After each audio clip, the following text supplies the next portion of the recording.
It's the sharpest sword in the world. You want to learn how to make sharp swords, right? You like the tools that I make. So you come to the master, and the master teaches you how to do it.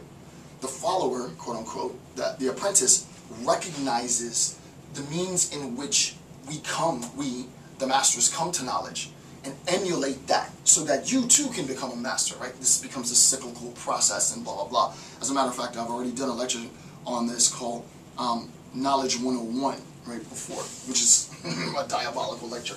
So the followers are these who know the nature of things by means of demonstrations presented by the followers. I present it, you learn it. And then in a sense, you can remain where you are, or you can cultivate that virtue inside of you to become a master yourself, and who trust the insight and accept the judgment of philosophers, right? So, knows the nature of things by means of, right? The philosopher knows the nature of things definitively.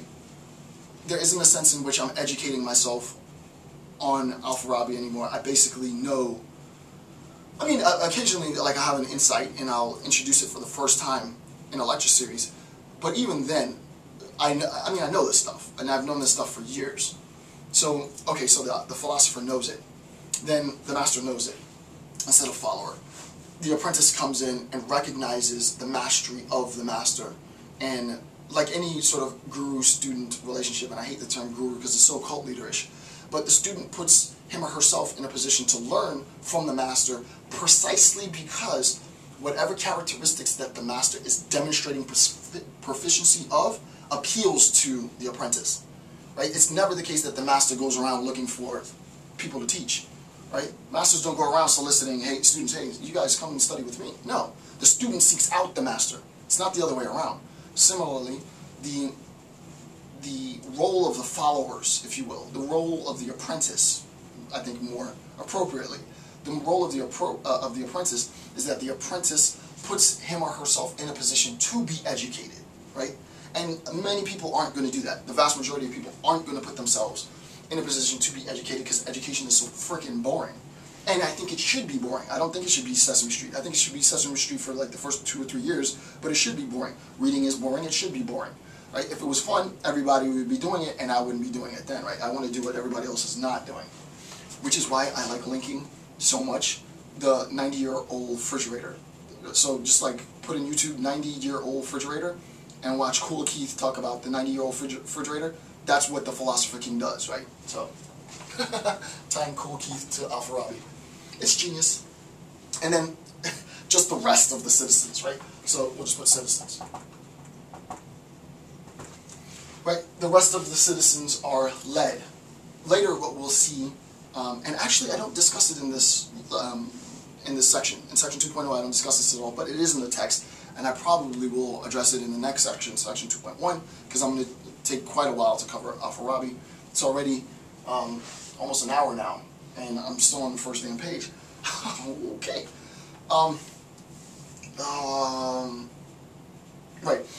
What we recognize is that the citizens are inherently just led, right? They aren't going to do any leading. They're going to be led the whole time, right? And we see how the Platonic idea informs Al-Farabi, but it's also the same structure that's used in a very interesting way, because we recognize that the three great monotheistic religions all are Abrahamic, and insofar as it's all Abrahamic, you have this sort of overarching discourse of flock, right? The flock and the shepherd, right? And this discourse of the flock and shepherd might manifest in different ways, but there is a sense in which the sheep do not lead. The sheep are led, and the sheep recognize that they must be led, right? That discourse is very, very important, so that the citizens aren't interested in higher forms of knowledge, because higher forms of knowledge compromises the identity of the sheep, in a sense. Okay. Alright, so that's that. Simple. Now we get that little sort of background. Alright, so the ruler. And this is going to be important, so let me read this passage. These classes, meaning the philosopher, the master, the apprentice, and the citizen, right? The philosopher, the follower, and the citizen. These classes or ranks must be ordered by. These classes are ordered by. They're organized by the ruler. The ruler sits outside.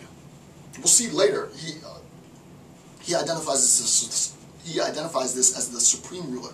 The ruler sits outside of this sort of class-based distribution and organizes society. As a matter of fact, in work that I'm publishing next year, I'm working on right now, I didn't even think I was thinking of Al-Farabi when I was writing this section, but I talk about the creation of social stratification. I'm not going to get into that at all because it's never appropriate for public discourse, because everything that I think about is absolutely diabolical.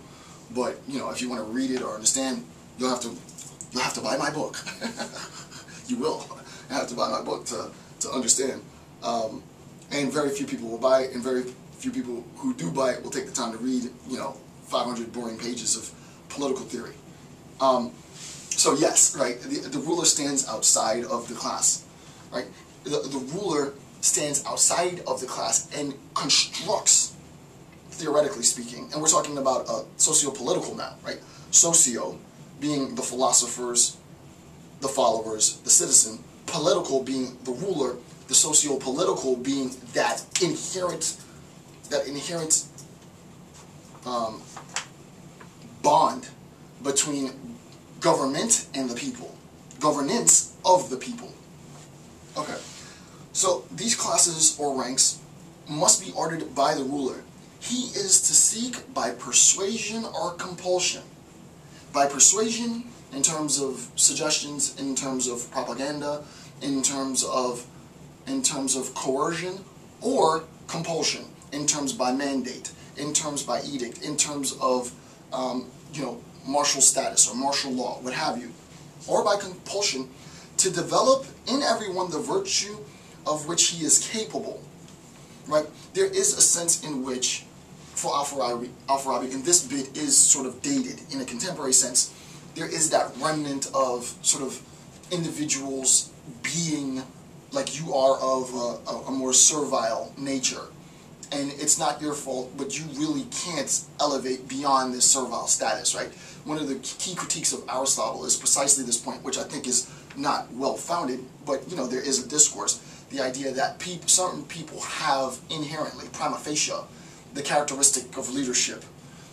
We now know in contemporary science that it's nature and nurture. It's not nature or nurture.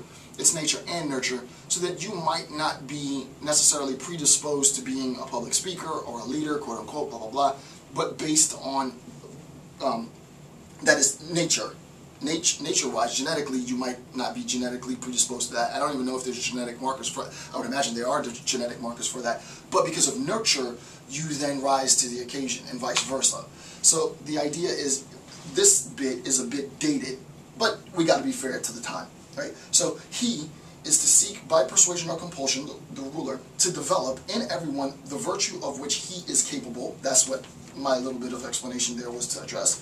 The capability aspect is a bit dated, and to order the citizens hierarchically. This is super important. I'm not going to touch on it because it's just too loaded a topic. But the idea is that the ruler recognizes that there needs to be hierarchical stratification of society, and he, for all terms, or she, organizes society to make divisions. Marx jumps on this. This is where Marx says, okay, I want to talk about this in terms of capital. Hegel talks about this in terms of sort of the unfolding of the historical narrative, or history. It's not even narrative. History is manifest, right? So that whether we're talking about this, and we don't have to go to that level, but whether we're talking about this in Hegelian terms or we're talking about this in Marxist terms, and as a side note, there should be some synthesis of the Hegelian and Marxist discourse with respect to the unfolding of Aufhebung, the climax, the culmination of all things, in terms of, right, in terms of this organization, right, this hierarchical organization is directed towards something, and what that thing is, hopefully,